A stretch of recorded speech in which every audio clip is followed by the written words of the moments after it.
Welcome to School of Hospitality and Culinary Art under the Neotia University. আমাদের ডিপার্টমেন্টের নাম school of hospitality and culinary art. এখানে আমরা course চালাই hospitality, পড়ানো হয় হসপিটালিটি অ্যান্ড কালিনারি আর্টের কোর্স। কালিনারি আর্ট মানে যেখানে রান্না শেখানো হয়। এখানে দেখবেন আজকাল খুব popular master chef Australia, master chef India, তো সেগুলোর থেকে জন্য কিন্তু আমরা এখানে তৈরি করছি। Now coming to the college, কোর্সের ব্যাপারে একটু জানাই। এখানে কিন্তু হসপিটালিটি ম্যানেজমেন্ট মানে কিন্তু হোটেল ম্যানেজমেন্ট নয়। হসপিটালিটি ম্যানেজমেন্ট অনেক বড় পরিধি। এর আন্ডারে আসছে আপনার যে কোনো সার্ভিস সেক্টর, সেটা ব্যাংকিং হতে পারে, টেলিকমিউনিকেশন হতে পারে, কর্পোরেট সেক্টর হতে পারে, অফকোর্স হোটেল।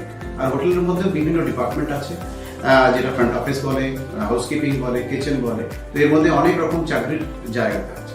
প্রথম জিনিস যেটা আপনাদের জানাতে চাই, এই হসপিটালিটি ম্যানেজমেন্ট কোর্স করার পর যদি কেউ না চায় তাহলেই সে চাকরি পাবে না, আদারওয়াইজ কিন্তু চাকরি অবধারিত।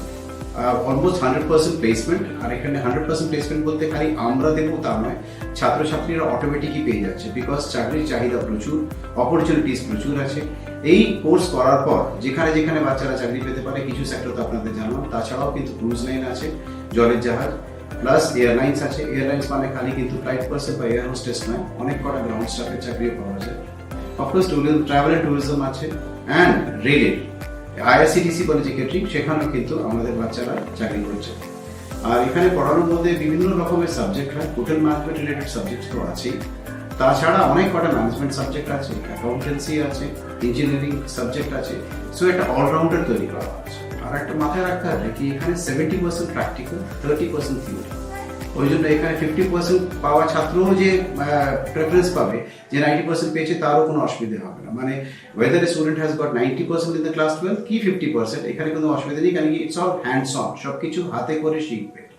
আর এখানে মেইন অ্যাডভান্টেজটা হচ্ছে কি যেটা ওরা ক্লাসে করছে সেটাই ওরা প্র্যাকটিক্যালি রেডি করছে। আর ইভেন ক্লাসে যে 30% বললাম থিওরিতে, সেটাও কিন্তু থিওরিটিক্যাল পড়ানো, নোটস দেওয়া খালি হচ্ছে না, ওটা কিন্তু ওরা স্মার্ট ক্লাসের মধ্যে ভিডিও থ্রু দেখানো হচ্ছে। তো থিওরি ক্লাসগুলো বেশ ভালোভাবে এনজয় করছে। আর আমাদের মোটো এখানে 3 বছরের যে কোর্সগুলো, এই 3 বছরের ডিউরেশনের মধ্যে বাচ্চারা যাতে এনজয় করে সেই ব্যাপারটাই করা হচ্ছে।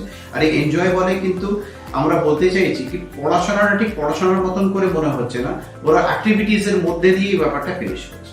আর একটা মেইন জিনিস যেটা লোকেদের ধারণা থাকে কি হোটেল ম্যানেজমেন্ট বা হসপিটালিটি মানে ইংরেজি, ডেফিনেটলি আমি এগ্রি করছি, কিন্তু এখানে আপনাদের জানাই আমাদের 90% ছাত্র কিন্তু বাংলা মিডিয়াম থেকে আসছে, যারা কিন্তু খুব স্মার্ট ছেলে মেয়ে, কিন্তু ইংলিশ বলতে গেলে ওরা একটুখানি আটকে যায়। সেই ক্ষেত্রে আমরা এখানে প্রতিটা সেমেস্টারে 3 বছরের সবকটা সেমেস্টারের মধ্যে কিন্তু ইংলিশ প্র্যাকটিক্যাল ল্যাব রাখা আছে 4 ঘন্টা করে প্রতি সপ্তাহে। তার জন্য কিন্তু আমরা ওদেরকে কিন্তু এখানে গ্রামার ওরম শেখাচ্ছি না, কিন্তু স্পোকেন ইংলিশ শেখাচ্ছি। আর আমরা দেখতে পেয়েছি যখন বাচ্চা ভর্তি হচ্ছে আর যখন পাস করছে তার মধ্যে কিন্তু প্রচন্ড রকম ইমপ্রুভমেন্ট পাচ্ছে। এটা কিন্তু খালি আমরা বলছি না, যারা ইন্ডাস্ট্রিওয়ালারা ইন্টারভিউ নিতে আসছে তারাও কিন্তু একই বক্তব্য রাখছে আমাদের ছাত্রছাত্রীদের জন্য। আর এখানে যেহেতু ডিপার্টমেন্ট বিভিন্ন রকম আছে, ওই জন্য সব থেকে বড় সুবিধা হচ্ছে কি কোনো স্টুডেন্ট যদি কোনো ডিপার্টমেন্ট প্রথম বছরে ভর্তি হলো, তারপরে ওর পছন্দ হলো না, they can shift the track, যেটা কিন্তু অন্য কোনো লাইনে সেটা সম্ভব নয়। আমাদের লাইনটাই একমাত্র লাইন যেখানে কিন্তু পাশ করার পর ছেলেমেয়েরা বিভিন্ন লাইনে যেতে পারে, ইভেন এমবিএ করতে পারে যদি হায়ার স্টাডিজ, ইভেন সিভিল সার্ভিসেসে যেতে পারে, যেটা কিন্তু যদি ইঞ্জিনিয়ারিং বা অন্য কিছু করে সেখানে একটা বেঁধে যায়, এখানে কিন্তু বাধার কোনো গল্প নেই।